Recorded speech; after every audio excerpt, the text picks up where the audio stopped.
नमस्कार संगत। आज के इस कार्यक्रम में दूर दूर से आए हुए प्रेमी भाई बहन, आज का बड़ा सुंदर कार्यक्रम आपने बहुत प्रेम से, सबके सहयोग से आज इस गांव में इतने सुंदर ढंग से जो रचाया है, सबसे पहले इसके लिए आप सबको बहुत बहुत आभार। बहुत बहुत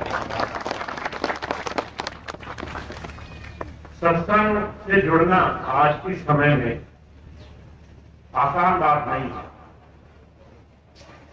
कलयुग है, हर एक इंसान भाग दौड़ में लगा है, हर एक इंसान की रुचि, उसकी इच्छाएं दुनिया की ऐसी चीजों में है जिससे उसको बड़ी बड़ी चीजें प्राप्त हो। अगर आप चारों तरफ देखेंगे तो लोगों की भाग दौड़ पैसा कमाने में लगी है, पैसा भी आसान तरीके से कमाने में लगी है। मेहनत से, अपने श्रम से, अपने ज्ञान से, अपने विज्ञान से कोई पैसा नहीं कमाना चाहता।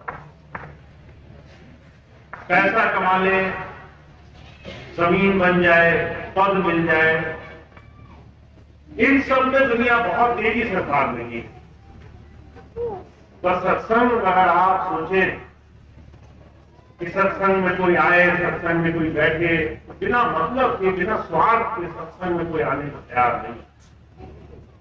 ये बहुत बड़ी चीज है कि कोई सत्संग धर्म की, नीति की बात समझने के लिए जीवन में कोई कदम उठा रहा है। पर जो क्या करते थे, इतना सब करने के बाद भी एक तरफ जहां समाज पैसा, शोहरत, नाम, पदवी के पीछे भाग रहा है, जो गुण और रहस्य की बात है वो सत्संग में ही महापुरुषों ने बताई है। सबसे गुण बात क्या है कि आप जो कुछ भी करो, आपको जो भी सुख मिलेगा वो आंतरिक ही होगा। जो ही है सो घट ही माही, बाहर ढूंढे धर्म बुलाए।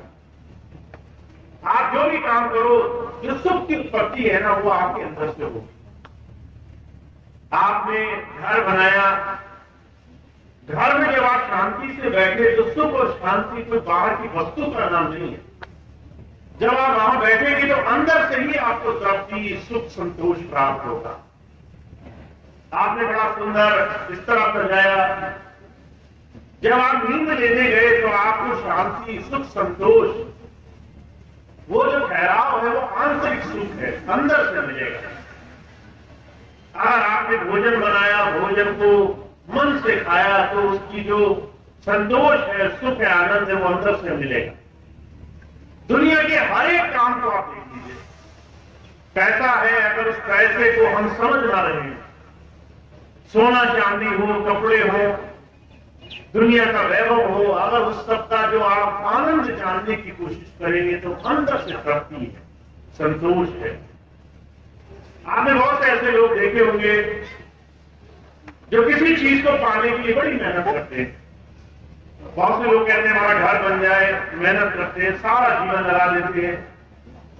जमीन खरीदी, मकान बनाया, मकान में सारे सामान लगाए, सुंदर सुंदर चीजें लगाई, 2-4 दिन के बाद वही घर साधारण मालूम पड़ने लग जाता है।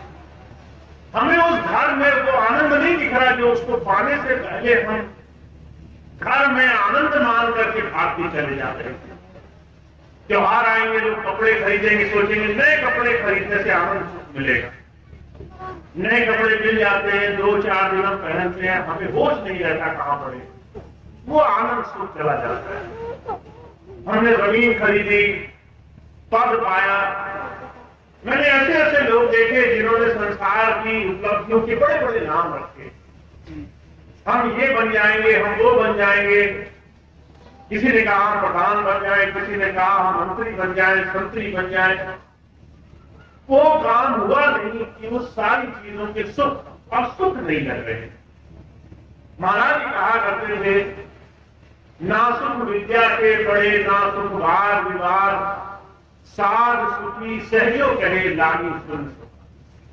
दुनिया में जो सुख है वो सुख दुनिया की वस्तुओं में नहीं है। ये जो सुख हमें लग रहा है ये हमारी अपेक्षाएं हैं।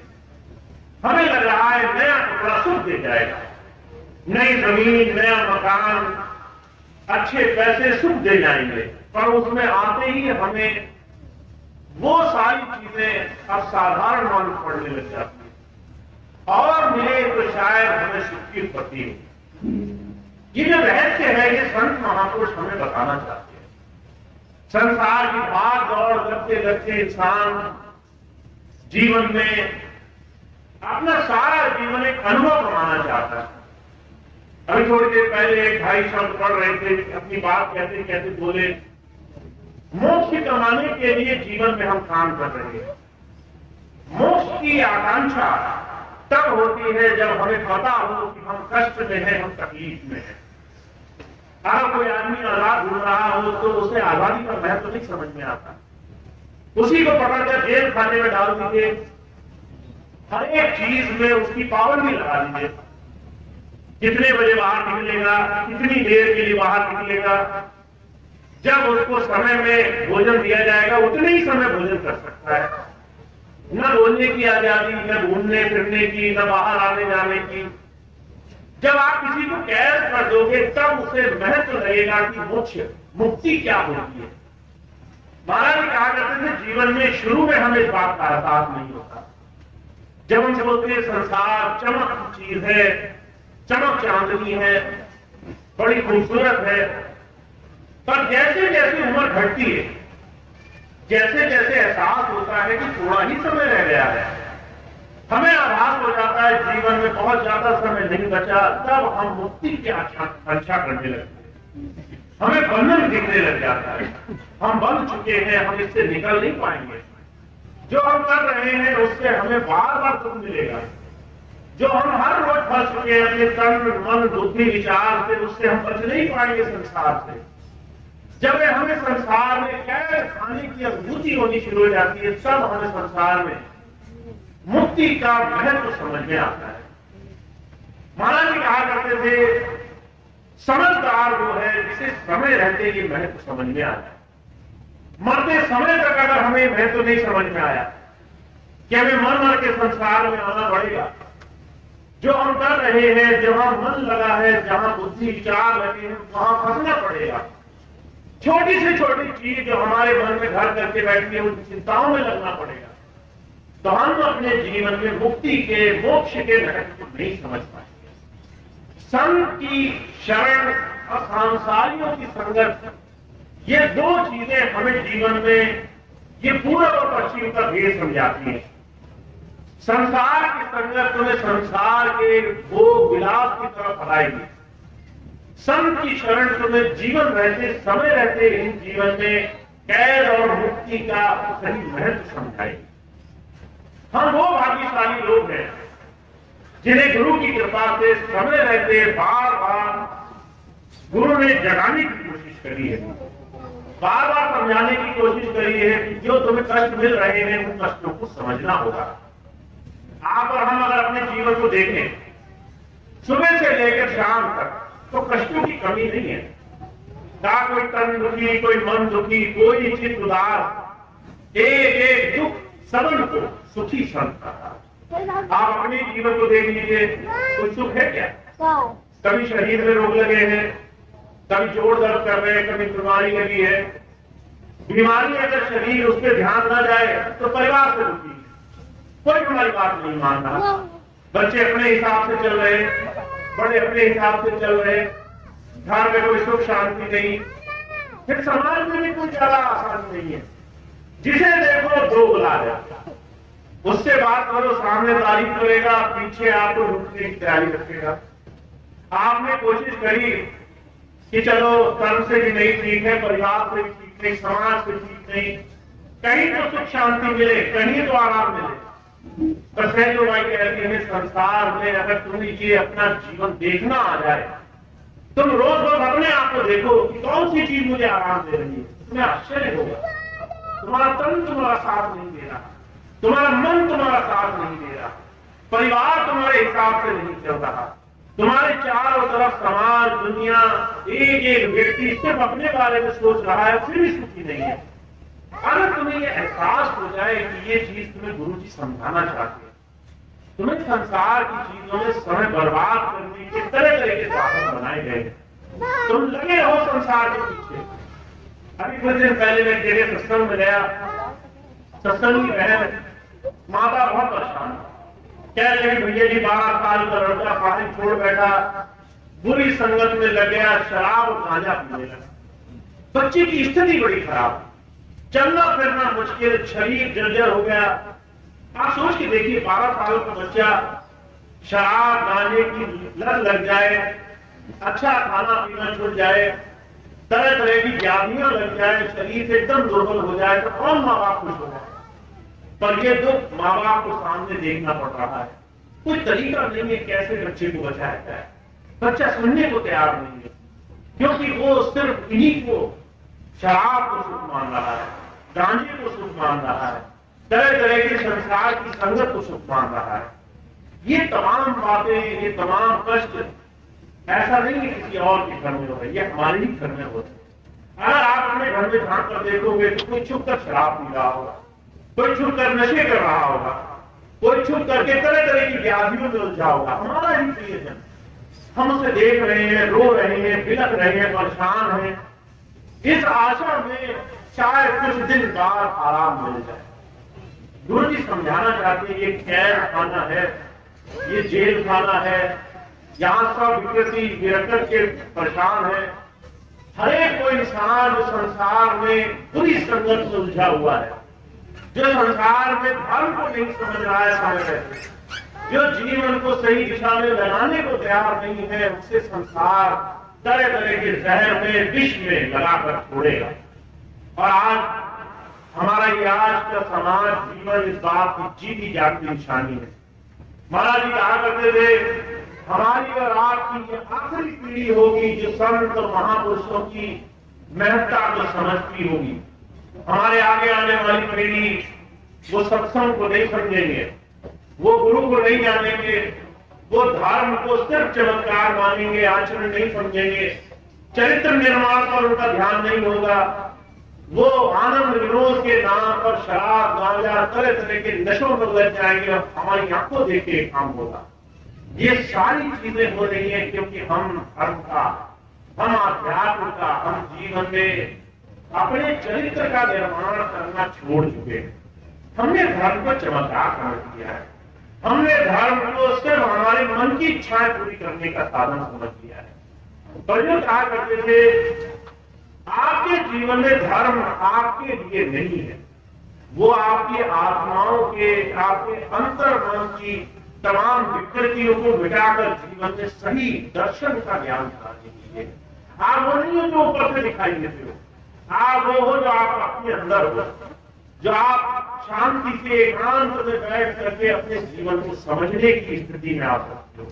इसलिए हमारे स्वामी जी महाराज एक बात कहा करते थे, अगर तुम थोड़ी देर ध्यान पर नहीं बैठे, अगर तुम थोड़ी देर एकांत में बैठकर ये नहीं समझ पाए कि तुम्हारे अंदर और बाहर में तो बहुत फर्क है। तुम्हारा बाहरी स्वरूप समाज से प्रेरित है, तुम्हारी आज की सोच, तुम्हारी विचारधारा, तुम्हारा तरीके, ये सब समाज पर आधारित है। अगर समाज कहेगा कि तुमने ये नहीं किया तो तुम्हारा गलत हो जाए, तो आप मजबूर हो जाओगे, आपको वो सारी चीजें करनी पड़ेगी जो आप मानते भी नहीं होंगे। समाज कहेगा इसके आप मत खाओ, हम मजबूर हो गए, हम कह रहे हैं समाज का क्या करें। समाज कह रहा है इसके यहाँ पानी मत पियो, समाज कह रहा है इससे बात मत करो, समाज कह रहा है तुम ऐसे नहीं वैसे करोगे तो तुम्हारा अनिष्ट हो जाएगा। ये जो बाहरी रूप है ये हमारा असली रूप नहीं है। महाराज जी कहा करते थे, तुम्हारा आंतरिक स्वरूप तुम्हारी ये अंतर की शक्ति है, आत्मा जिसे कहते हैं। इसको जानने के लिए तुम्हें एकांत बात करना पड़ेगा, एकांत में बैठना पड़ेगा। थोड़ी देर अगर तुम आंखें बंद करके बैठो और तुम अपने अंदर झांक कर देखो तो तुम्हें दुनिया की सारी चीजों की, हर एक चीज की याद आएगी और हर चीज को तुम महत्व पालोगे। तुम्हारे सामने ध्यान आएगा मेरा घर, तुम्हें ध्यान आएगा ये घर की क्या चिंता करनी, ये घर ईश्वर की इच्छा से चलता रहेगा। पैसा सामाजिक व्यवस्थाएं, पद प्रतिष्ठा, ये सारी चीजें नजर आएगा, ये सारी चीजें कुछ दिनों की है। अगर ये सारी चीजें तुम्हारी आंखों के सामने से होकर गुजर जाती है, तब तुम्हें समझ में आता है मैं नाम, प्रतिष्ठा, पद पदवी, ये सारी चीजें नहीं है। मैं इस शरीर को धारण करने वाला हूं, मैं इस शरीर को चला रहा हूं। मैं एक ऐसी शक्ति हूं जो शरीर को कुछ दिन के लिए लेकर आई है। मेरे को कुछ दिन का समय मिला है जीवन जीने का। 60-70% अगर आपकी बात समझ में आ जाए तो आप जीवन को बर्बाद नहीं होने दोगे। हमारे स्वामी जी महाराज कहते हैं अगर हम आज की औसत उम्र गुनो एक इंसान लगभग कितना जीता है, तो आपको आश्चर्य होगा एक इंसान की आज की औसत उम्र 60 से 70 वर्ष के बीच की है। अब 70 वर्ष से अपनी उम्र घटाओ जरा, तुम कितने हो गए उस उम्र को घटा दो तुम। अब तुम अपनी उम्र घटाओगे तो तुम्हें पता चलेगा बहुत ज्यादा समय नहीं बचा है, 10-12 साल बचे होंगे, हो सकता है उससे भी कम बचे हो। इतने समय में तुम्हें सोना भी है, तुम्हें काम भी करना है, तुम्हारे 2/3 वैसे निकल गए। अगर 15 साल बचे तो 10 साल और घट गए, 5 ही बचे। इस 5 साल में तुम ऐसा क्या कर दोगे जिससे तुम्हारे जीवन में तुम कुछ गर्व करने योग्य कर पाए, जिससे तुम कुछ ऐसा कर पाए जिससे तुम मनुष्य कहलाने के अधिकारी बनो, जिससे तुम विशेष कहलाओ। अगर हम ऐसे आए और ऐसे ही शरीर छोड़कर चले गए, हमारे बाद किसी ने 2 बार हमें याद तक नहीं किया कि इसने कुछ अच्छा काम किया था, तुम्हारा भी कहा कि जीवन में हमने जीवन पाया भी और जीवन खोया भी, दोनों ही बराबर हो गए। जीवन पाने और खोने के बीच में हमने कुछ भी विशेष नहीं किया। इसीलिए गुरु एक बात समझाना चाहते हैं, खाना पीना सोना जागना, संसार में धनोपार्जन करना, बड़ी बड़ी पदवी के पीछे भागना, ये तुम्हारी सांसारिक इच्छाएं हो सकती है, पर इससे कोई तुम जीवन में बड़े काम नहीं कर पाओ। बड़े बड़े राजा महाराजा धनी, बड़े बड़े सेठ साहूकार सैकड़ों वर्षों में आए और चले गए, तुम्हें किसी का नाम याद नहीं है। तुम अपने 2 पीढ़ी से ऊपर तीसरी पीढ़ी का नाम नहीं गिना सकते हो। तुमसे कोई पूछे तुम्हारे परदादा का नाम क्या, परनाना का नाम क्या, तुम्हें याद नहीं होगा।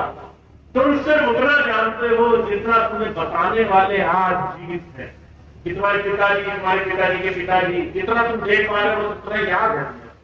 मुझे कहा करते थे समय गुजर जाने के बाद तुम्हारे जीवन को बाद में कोई याद नहीं रखेगा।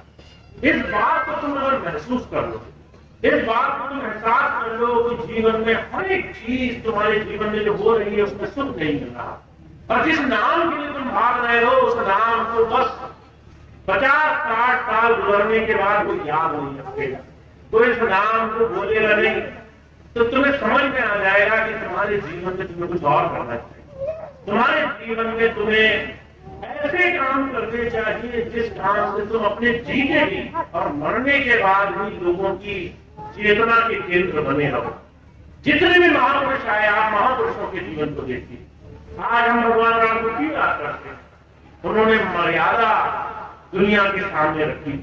आपने भगवान राम का जीवन अगर बड़ा हो, भगवान राम ने कोई चमत्कार नहीं दिखाया।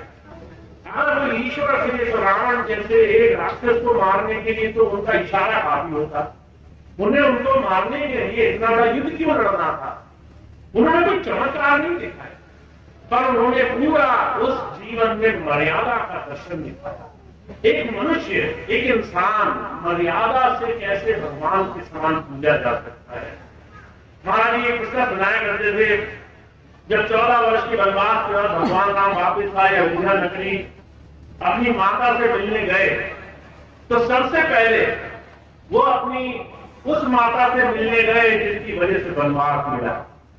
जब कैकेयी माता के पास गए तो जो है उन्होंने रो रो करके बुरा हाल कर दिया कि राम तुम मेरी वजह से वनवास भोग कर आए। तो राम अपनी माता को चुप कराते हैं, कहते हैं माँ तुमसे बड़ा उपकारी मेरा कोई नहीं, तुमने जो उपकार किया उसकी तो मैं कल्पना भी नहीं कर सकता। तो माँ ने पूछा मैंने क्या उपकार किया? मैंने तो तुम्हारा राजपाट छीन लिया, तुम्हें कहा 14 वर्ष का वनवास हो जाए, 14 वर्ष तो नंगे पैर अपने राजा बने होने के, एक राजा के पुत्र को जो सुख सुविधाएं मिलती वो सारी छोड़ करके जंगलों में रहे, वनवासी बन रहे, मैंने क्या उपकार किया? तो भगवान राम कहते हैं बन जाने से पहले मैं सिर्फ राम था। जब मैं वन से लौटा तो मैं भगवान कहलाए जाने लगा, मैं मर्यादा पुरुषोत्तम कहलाए जाने लगा। मैं राम से मर्यादा पुरुषोत्तम बना क्योंकि तुमने मुझे एक मौका दिया। मैं राम से भगवान ईश्वर की रूप में पूजा जाने लगा क्योंकि तुमने मुझे अपने जीवन में मौका दिया।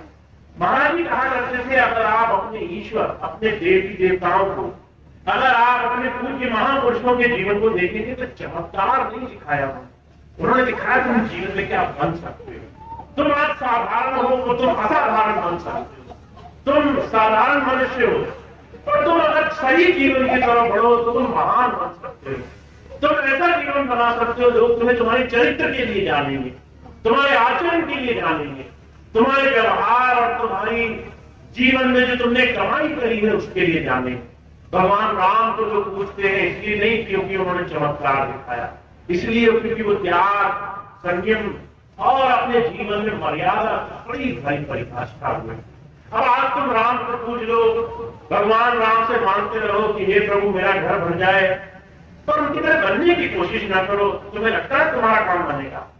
जिस राम को अपने जीवन में दूसरे को ये दिखाना पड़ा कि तुम्हें जीवन में संकट से घबराना नहीं है, तुम्हें अपने जीवन में चाहे कितनी बड़ी विपत्ति आ जाए तुम्हें ईश्वर को भुलाना नहीं है, तुम्हें अपने जीवन में अपने आप को हर दिन अच्छा बनाने का प्रयास करते रहना है, तुम्हें हर दिन अपने गुरुजनों की बात पर जीने का प्रयास करते रहना है।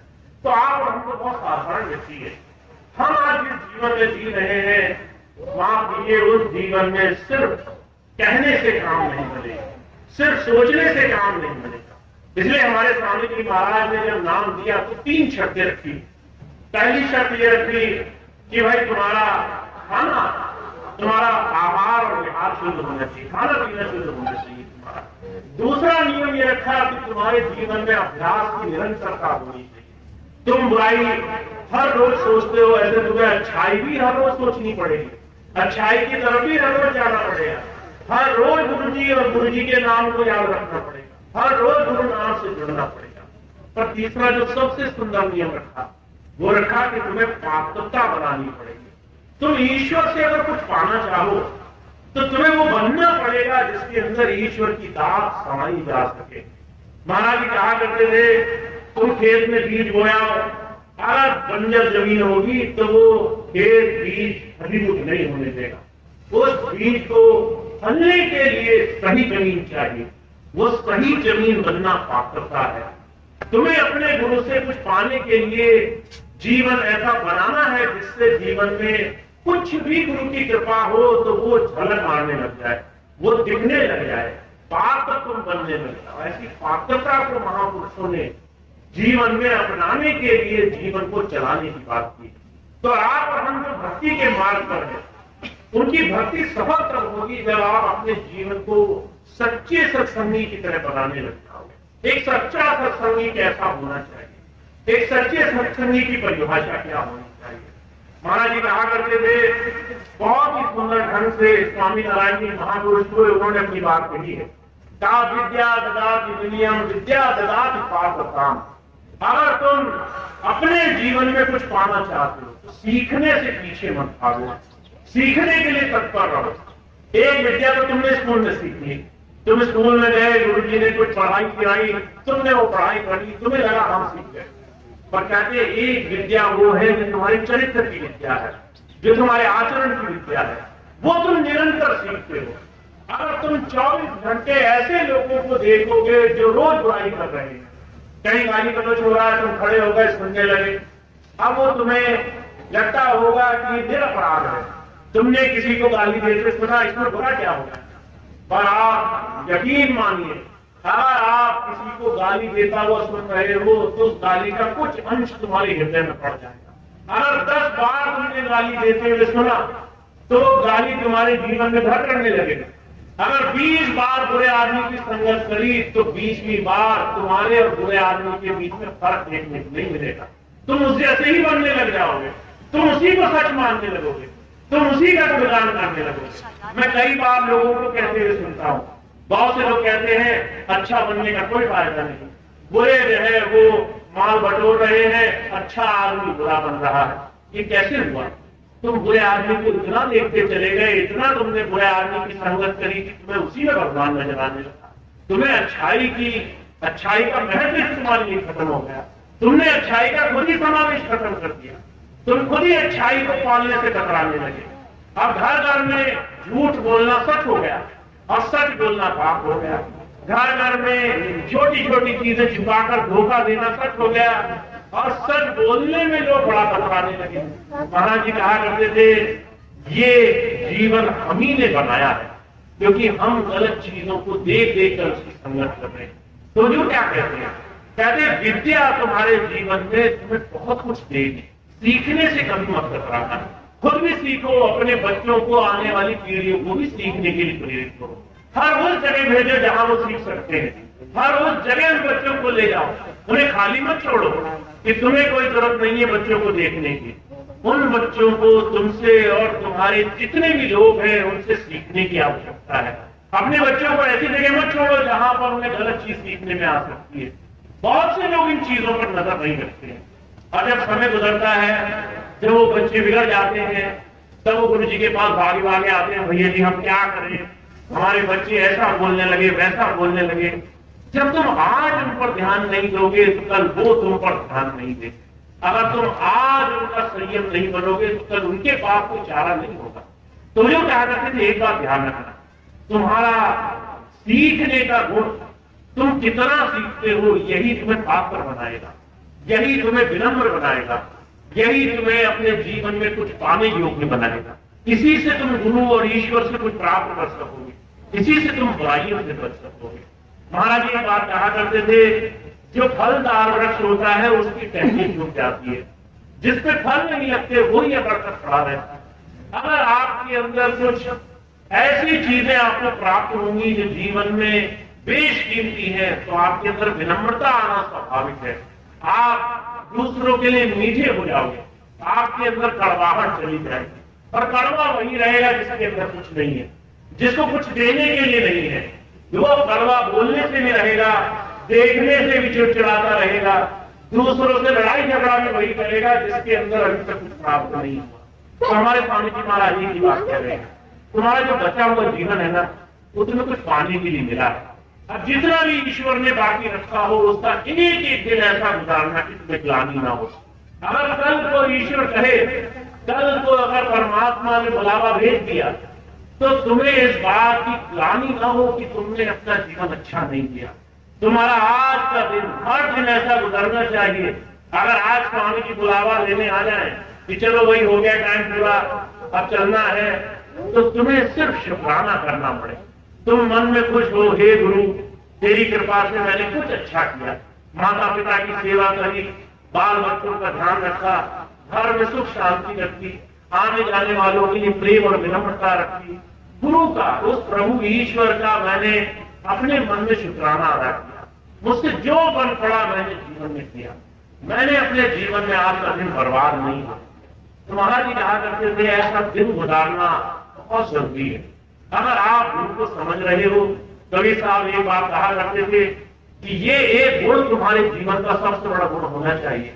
कहा कबीर जब हम पैदा हुए जग हंसा हम रोए, ऐसी करनी कर चलो हम हंसे जग रोए। ऐसी करनी करो कि अगर आज स्वामी जी कहें कि आज ही जाना है तो लोग रोते हैं, रोने दो, तुम्हें बस खुशी हो, अंदर से आनंद हो कि मैं अपने ईश्वर, अपनी गुरु के मुताबिक जी पाया। मैंने जीवन में सबसे प्रेम रखा, मैंने किसी से ईर्ष्या नहीं रखी, मैंने सबको क्षमा किया, छोटी छोटी चीजों को नजरअंदाज किया, छोटी छोटी गलतियों को माफ किया, मैंने बड़प्पन दिखाया और मैंने अपने जीवन में अपने हृदय को बुरी संगत से काला नहीं होने दिया। मैंने अपने हृदय में उस ईश्वर की भक्ति जमाई।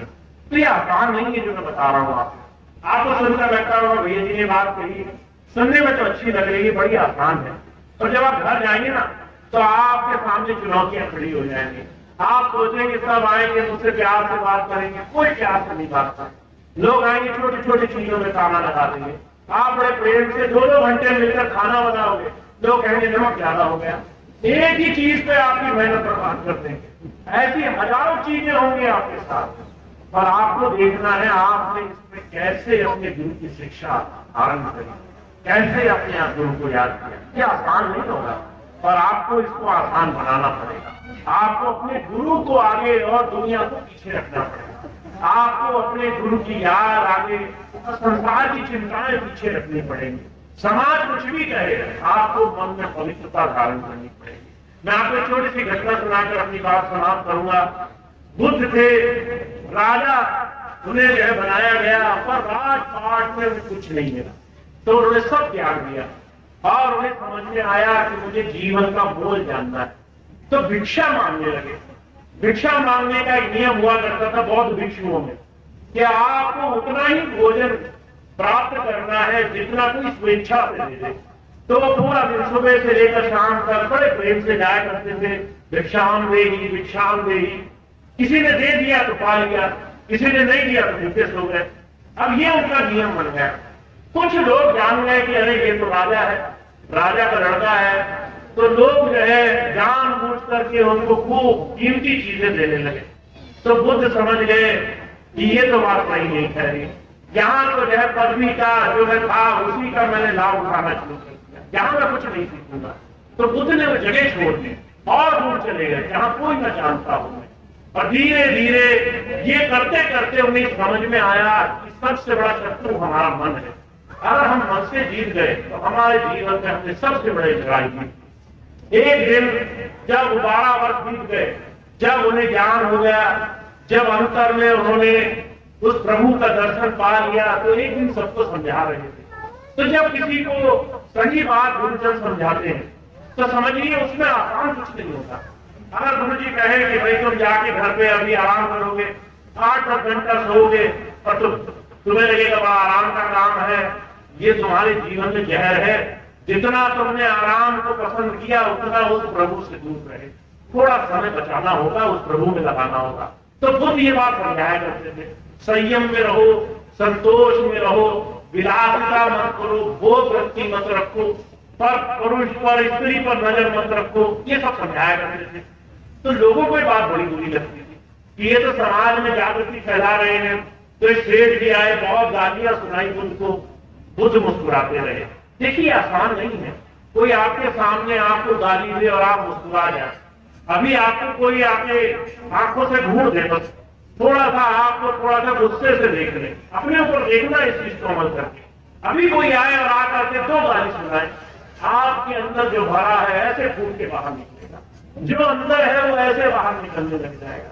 वो किसी ने डाला नहीं, वो भरे बैठे हैं, छुपाए बैठे हैं, वो हमारा ही मलबा है। उसको अगर आप दबाए बैठे रहोगे तो आपकी आशा कि आपको प्रभु मिले, ये कितनी दूर की बात है। महाराज जी कहा करते थे, संत हमें समझा देना चाहता है हम क्या है। अभी कोई आकर कहे कि तुम बहुत नालायक हो, तुम बड़े निकम्मे हो, तुम चोर हो, तुम बदमाश हो, हम वो करने लग जाएंगे जिसकी हमने आशा नहीं की, क्रोध में पागल हो जाएंगे। बुद्ध मुस्कुराते रहे। बुद्ध को मुस्कुराता देख करके सेठ जी को बड़ा उलझन हुई कि ये क्या बात हुई, हमने तो गालियां कही, बुद्ध कैसे मुस्कुराए। बुद्ध से उन्होंने पूछा, महाराज राज क्या है, इसका रहस्य क्या है, हमें बताओ। तो बुद्ध कहने लगे, जिस व्यक्ति को तुम ढूंढ रहे हो वो मैं नहीं, वो व्यक्ति 10 साल पहले कहीं जा चुका था।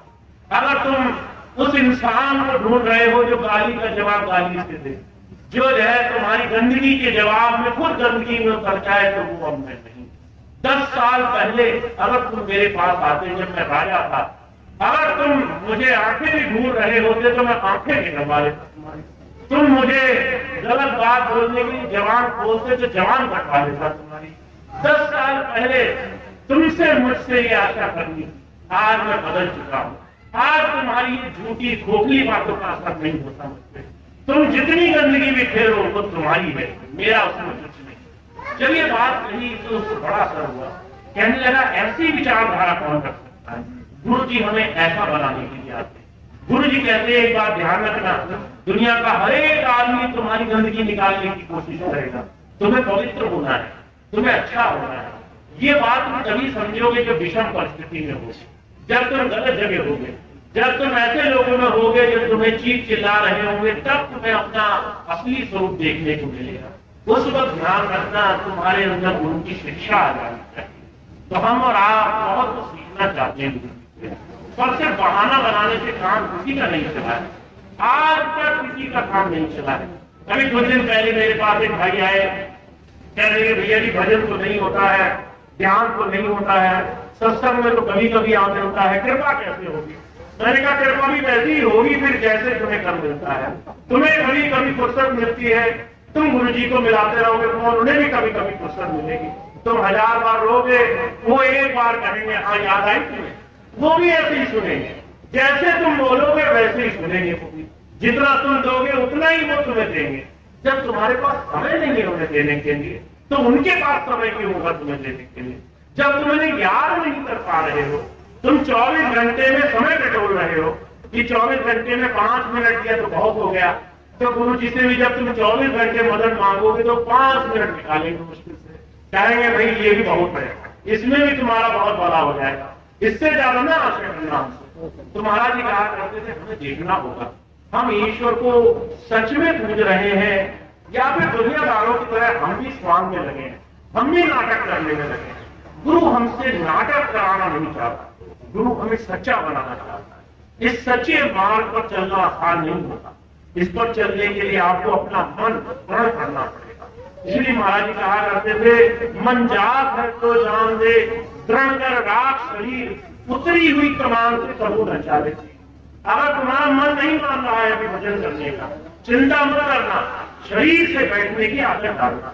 हो सकता है तुम बैठे तुम्हारा मन न लगे, पर वो कहते हैं जैसे तीर कमान होता है, तीर कमान पर अगर धनुष पर अगर कमान न चढ़ी हो तो तुम तीर नहीं चला पाओगे। ऐसे ही अगर तुम्हारा शरीर दृढ़ करके गुरु जी की भक्ति में लगा हो, मन तुम्हारे हाथ में ना भी हो तो भी काबू में आ जाएगा। एक दिन वो भी लग जाएगा गुरु जी की बात में, पर तुम्हें बैठना शुरू करना पड़ेगा। तुम्हें आज से ही गुरु जी की याद में लगना शुरू करना पड़ेगा। समय ध्यान से देना। अगर तुमने 2 मिनट निकाला तो वो भी बस 2 ही मिनट निकालेंगे, ये आखिरी बात बता रहा हूं आपको। तो आपको अपना समय गुरु को सब कुछ मान कर देना होगा। मैं कई बार एक बात कहता हूँ बहुत से प्रेमी भाई बहनों से, जब मैं नाम दान लेता हूँ तो मैं कहता हूँ भाई ध्यान रोज करना, पर ईमानदारी से करना। अब ईमानदारी से क्या होता है? जब आप आंखें बंद करके बैठो और आंखें बंद करते ही गुरु जी से मांगने लग जाओ, सोचो मौका अच्छा है अभी मांग लेते हैं, घर पैसा रुपया दौलत बच्चे पास हो जाए, ऐसी ऐसी चीजें लोग मांग लेते हैं जो पड़ोसी से नहीं मांगते, ऐसी ऐसी चीजें मांग लेते हैं। जब आप 2 मिनट बैठे उनकी याद में और मांगने लग गए तो समझ लो बेईमानी कर ली। 2 मिनट का टाइम दिया, उसमें भी अपने ही घर भरने में लगे। महाराज जी कहा करते थे जब तुम निस्वार्थ भाव से उन्हें याद करते हो, जब उनके ऊपर छोड़कर उन्हें याद करते हो, हे गुरु ये 5 मिनट मैंने दे दिए, अर्पण कर दिया, अब जैसी तेरी मर्जी वैसे रखो। जब हम ऐसे उसे याद करते हैं ना, तब हमारे जीवन में गुरु का प्रेम आने लग जाता है, तब उनकी याद आने लगता है। तो आप और बहुत भाग्यशाली है, हमें तो गुरु जगा रहा है, बार बार चेतना दे रहा है। संसार में कोई किसी को नहीं जगाता। आप किसी को देखिए, अगर आप किसी से रास्ता पूछेंगे, उसको रास्ता नहीं भी मालूम होगा तो भी गलत बता देगा, तब भी आपको कह देगा इधर से निकल जाओ, चाहे वो तुम्हें दूसरी दिशा उल्टी दिशा में ले जाए। दुनिया में कोई जल्दी आपका साथी नहीं बनेगा। एक गुरु जी है जो तुम्हें समझा रहे हैं कि भाई समय बहुत कम है, अपने समय को संभल करके खर्च करो, अपने समय को ध्यान से खर्च करो, अपने समय को सही चीज में पात्र बनने में लगाओ। ऐसे बन जाओ कि गुरु जी तुम्हें दिए बगैर आगे न जा सके, गुरु जी तुम्हें उस प्रभु का दान दिए बगैर, तुम्हारी इच्छाओं को पूरा किए बगैर आगे न जा सके। तो उसके लिए हमें योग्य बनना पड़ेगा, विद्या धारण करनी पड़ेगी, सीखना पड़ेगा। किसी से भी सीखो। अगर तुम्हें लगे कोई भाई बड़ा विनम्र है, उससे सीखो। अगर तुम्हें लगे कोई सेवा करने में बहुत अच्छा है, उससे सीखो। अगर तुम्हें लगे कोई सत्संग बड़े प्रेम से करता है, उससे सीखो। हमेशा ऐसे लोगों की संगत मत करो जो गाली गलौज, दूसरे की टांग खींचने, दूसरे की बुराई करने में लगे रहते हैं।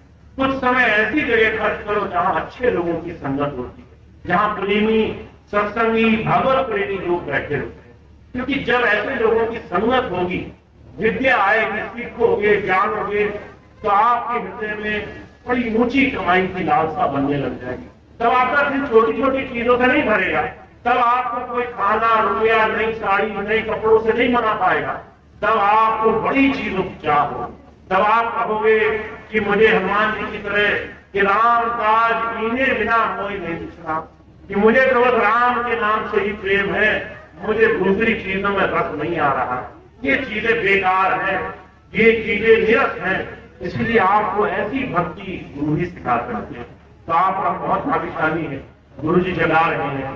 बस हमने थोड़ा सा अभ्यास करना है और इसका छोटा सा प्रयास ये करो कि सीखने की कोशिश करो, हमेशा सीखने की कोशिश करो।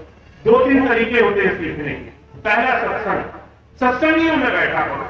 सत्संग में उन्हीं के पास बैठो जो गुरु चर्चा कर रहे हो।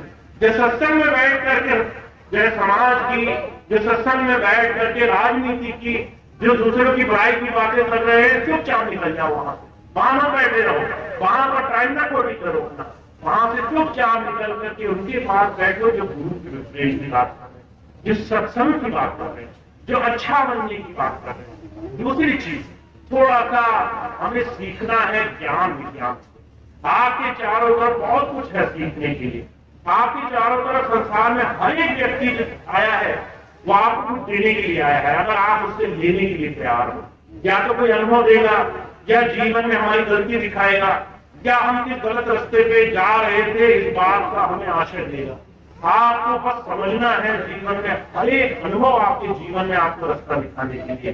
तो आप और हम बस इस चीज के लिए तैयार रहें कि हम सीखेंगे कैसे, और गुरु जी की बात पर जीवन जीने की कोशिश करें। जब आप ऐसा जीवन बना लेंगे तो जीवन में आनंद ही आनंद हो जाएगा, जीवन में सुख ही सुख हो जाएगा, लाभ ही लाभ हो जाएगा। तो ये कुछ बात थी जो हमें अपने जीवन में धारण करनी है। स्वामी जी महाराज की है, संतों महापुरुषों की है, जिसे अपने जीवन में लाना है ताकि हमें अपने जीवन में इस चीज का लाभ उठाने का मौका मिले। तो एक सत्संग की बात थी जो मैंने आपकी सेवा में रखी।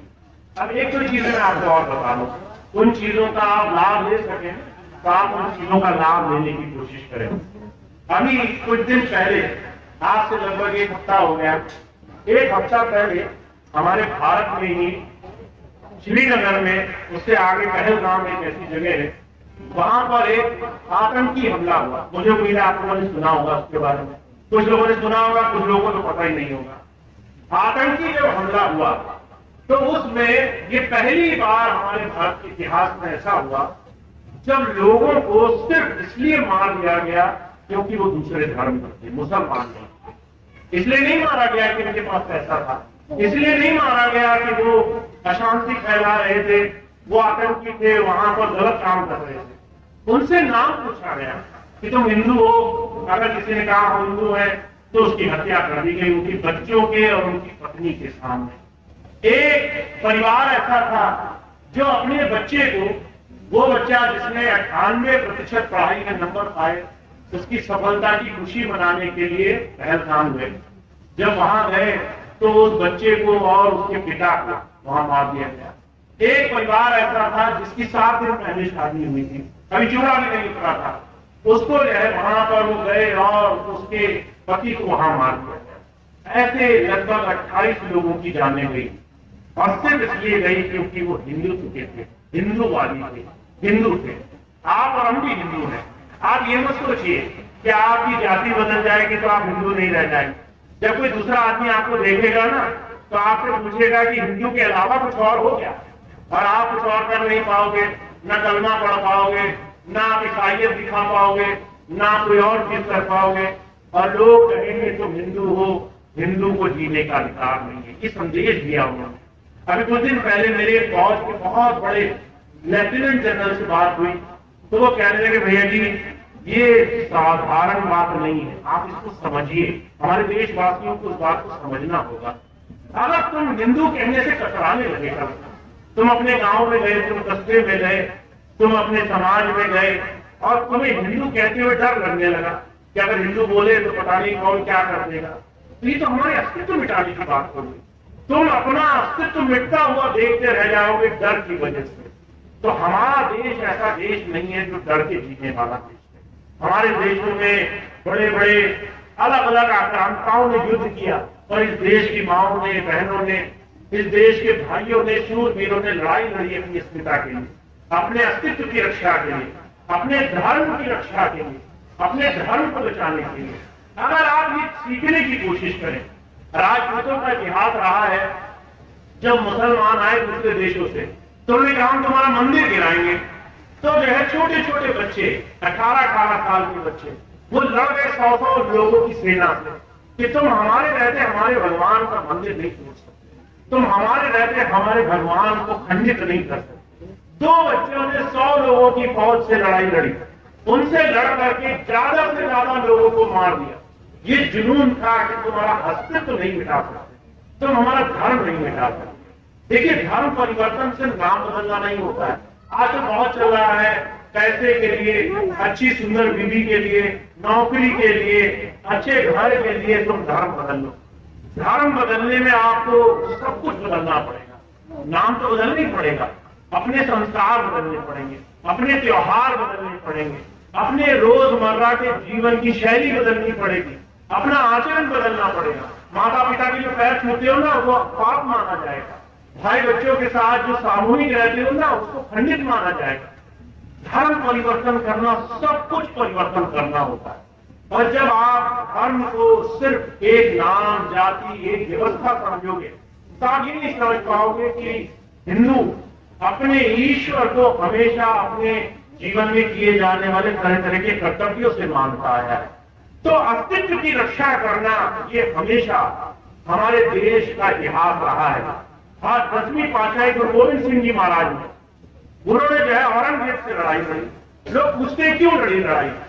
औरंगजेब से गुरु गोविंद सिंह जी महाराज की कोई दुश्मनी नहीं थी, पर जो है उनके पिता गुरु तेग बहादुर जी महाराज को उनका शीश कदम करा दिया था औरंगजेब ने, इसलिए क्योंकि वो मुसलमान नहीं बनना चाहते। हमारे देश का इतिहास रहा है, गुरुओं को भी एक समय ऐसा आया, संतों महापुरुषों को भी लोगों ने धर्म परिवर्तन के नाम पर जबरदस्ती करी, और वो जबरदस्ती जब उन्होंने नहीं मानी तो उन्होंने इतनी क्रूरता करी, इतनी बुरी तरीके से उनकी हत्या करी, जिससे हम और आप अपने जीवन में कुछ नहीं कर सकते थे, पर गुरु जी ने उसका लोहा लेने का मन बनाया।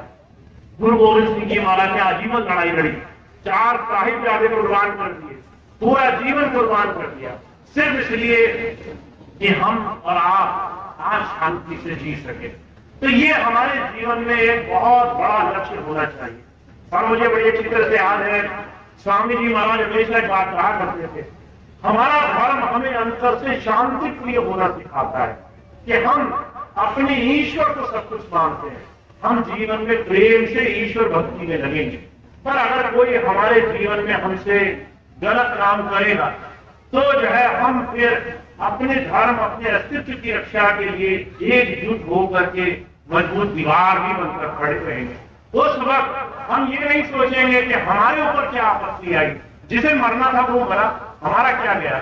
उस वक्त हम एकजुट रहेंगे, उस वक्त हम एक रहेंगे।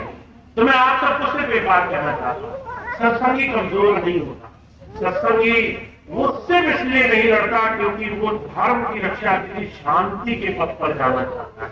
पर एक समय ऐसा आता है, अगर धर्म के विरुद्ध अनेक अनीतिवादी हो तो जो है फिर एकजुट होने में कोई बुराई नहीं, फिर एकजुट होकर के उस धर्म की रक्षा के लिए लड़ना गलत भी नहीं। महाराज जी बहुत सुंदर बात फरमाया करते थे, कहा करते थे, सम्राट अशोक हुए हमारे भारत में, जिनका चिन्ह आप अपने जेब में पड़े हुए नोटों पर लेकर घूमते हो। आपके जेब में जो नोट होंगे ना उस पर सम्राट अशोक की निशानी है। उसके समय में तुर्क तक भारत हुआ करता था, स्वच्छ भारत। ये पाकिस्तान, अफगानिस्तान, तुर्किस्तान सारे देश भारत ही हुआ करते थे। एक समय कलिंग की जब लड़ाई हुई तो अशोक का दिल पिघल गया। उसने देखा लड़ाई हो रही है, बहुत खून बह रहा है, राजा था, उसने कहा ये तो बहुत गलत है। उसने कहा आज के बाद मैं नहीं लड़ूंगा। उसके बाद कई ऐसे हमले हुए पर अशोक ने लड़ाई नहीं की। और एक समय ऐसा आया कि जो अखंड भारत था वो भारत सिमट करके राज्यों में बदल गया। वो इतने छोटे छोटे राज्यों में तब्दील हो गया, लोग आपस में लड़ने लगे, धर्म के नाम पर, जाति के नाम पर, संप्रदाय के नाम पर, सिर्फ एक गलती से कि हमने जब जरूरत थी लड़ना छोड़ दिया। जब हमें जरूरत थी तो हमने आतंकियों के खिलाफ लड़ाई की, तो ये सम्राट अशोक की बात की निशानी है कि अगर कोई तुम्हारे अस्तित्व पर प्रश्न उठाएगा तो तुम्हारी एकजुटता दिखनी चाहिए, तुम्हारा एकता दिखनी चाहिए, तुम्हारे को उस पर धर्म, कौम, समाज, तरह तरह की बातें खंडित न कर सके। उस वक्त तुम बस एक हिंदू हो, उस एक हिंदू को बस अपना धर्म, अपना देश, अपना अस्तित्व और अपने इस संस्कृति को बचाने के लिए हर तरीके से मजबूत होना है। तो आप हम एक बात समझ लें, हमारी मजबूती ही हमारे देश, हमारे राष्ट्र, हमारे समाज की मजबूती है। क्या मजबूत रहा करिए। मैं आपसे एक ही बात कहता हूँ, हाँ बटिए मत चीजों, कुछ फर्क नहीं पड़ता है कौन क्या है कौन क्या नहीं है। जब ये शरीर छुड़वाएगा ना ईश्वर, तो सब एक ही तरीके से जाएंगे उसके पास, किसी का अलग नहीं होगा। अंदर खून जांच करोगे तो सबके लाल ही खून निकलेगा, किसी के नीला, किसी के हरा, किसी के पीला नहीं निकलेगा। आप अंदर बाहर से एक जैसे हो, आपकी अखंडता ही, आपका एकता, आपका एक साथ रहना ही आपके सत्संगी होने की परिभाषा है। तो आप सत्संगी होने के बाद कुछ मत देखना, आप बस देखना इंसानियत है, मनुष्यता है, अच्छाई है, बस उतना काफी है। इसके बाद हमें कोई फर्क नहीं पड़ता कौन क्या है। अगर कोई इंसानियत के रास्ते पर चल रहा है वो हमारा भाई है, बहन है। अगर कोई इंसानियत छोड़ रहा है तो फिर उसके लिए हम सब एक जैसे एकजुट होकर के मजबूत दीवार है, वो फिर दीवार को नहीं लान पाएगा, वो इस दीवार को पार नहीं करता। तो ये मेरा और आपका दायित्व होना चाहिए कि हम आपस में बहुत प्रेम से रहें, मजबूती से रहें, अखंडता से रहें और हमारा एक दूसरे के साथ बहुत मजबूती का संबंध हो। तो इस बात को हम बनाएं, इस बात पर चले, ऐसा मेरा हमेशा से आप सबसे अनुरोध रहता है कि आपका आपस में मिलजुल करके रहना बड़ा जरूरी है, एक दूसरे के साथ मिलजुल करके जीवन गुजारना होगा। तो इतनी बात कहती मैं अपनी बात समाप्त करूंगा। आप सभी भाई बहनों का बहुत बहुत धन्यवाद। बड़ा सुंदर कार्यक्रम आज का यहाँ रखा गया, बहुत अच्छा प्रयास आज यहाँ भाई बहनों ने किया। अब बस एक चीज बाकी है, आपको एक काम करना होगा। आपको अब गुरु जी की बात में कहने में बिल्कुल शर्म नहीं आनी चाहिए, गर्व से गुरु जी की बात कहनी है। समाज में, गांव में, कस्बे में, देश में गर्व से गुरु जी की बात कहनी है। आपको गर्व से अपने गुरु का नाम लेना है। आपको कोई इधर उधर की बात फरमाए, आपको कोई इधर उधर की भ्रांति वाली चीज कहे तो आप गर्व से अपने गुरु की बात करो, क्योंकि जितना गर्व से आप गुरु की धारा को फैलाओगे उतना ही समाज में शांति होगी, उतना ही एकता होगी, उतना ही संप्रभुता होगी, प्रेम होगा आपस में, उतना ही लोग सही मायनों में इंसानियत और प्रभु भक्ति को जान पाएंगे। तो आप अगर इस गांव के रहने वाले हैं या कहीं के भी रहने वाले हैं, एक तो सत्संग किया कीजिए, खूब मन से सत्संग किया कीजिए। जब सत्संग का दिन हो तो जो है किसी शादी में उतनी रौनक ना हो, इतनी आपके सत्संग में रौनक होनी चाहिए, इतना आनंद होना चाहिए, इतने प्रेम से हमारा सत्संग होना चाहिए। दूसरी चीज, जब भी आप किसी से मिले तो आप गुरु का नाम ऐसे लेकर घूमे जैसे कोई सिपाही सीने पर तमगा लगाकर घूमता है, गर्व से गुरु का नाम लेकर घूमे। आप छुपे नहीं, आप छुपाए नहीं इस बात को, चुपचाप ना रहे। जो कहा करते थे जब हम ऐसे जीवन जीना शुरू करेंगे तब जाकर के लोगों को समझ में आएगा कि बुराई से ज्यादा भलाई की जीत होती है, अच्छी बात में बड़ी शक्ति होती है, अच्छाई करने वाले जीवन में बहुत कुछ बदल सकते हैं। तो आपको ये करना होगा ताकि आपके गांव में, क्षेत्रों में आप जिस हिम्मत और गर्व से अपने गुरु का नाम लें, उस तरीके से लोग आपके गुरु को जानने के लिए जीवन लगाने की कोशिश करें। तो इतनी बात कहकर मैं अपनी बात समाप्त करता हूँ। एक बार फिर से आप सभी भाई बहनों का बहुत बहुत धन्यवाद। अब आज कार्यक्रम समाप्त होगा, एक प्रार्थना के साथ आज का कार्यक्रम समाप्त होगा। मदन भाई प्रार्थना करवाएंगे, उसके बाद आगे की जो सत्संग है उनकी सूचना आपको देंगे ताकि आगे आने वाले कार्यक्रमों का भी आप लाभ उठा सकें। जो कि आगे 5-6 दिन सत्संग आपके चारों तरफ अलग अलग दिशाओं में लगे हैं। अगर वहां आप जा सकें या किसी को वहां भेज सकें, किसी को सूचना दे सकें तो वो आपको मौका मिले। तो प्रार्थना मदन भाई कराएंगे और उसके बाद आगे की सूचना।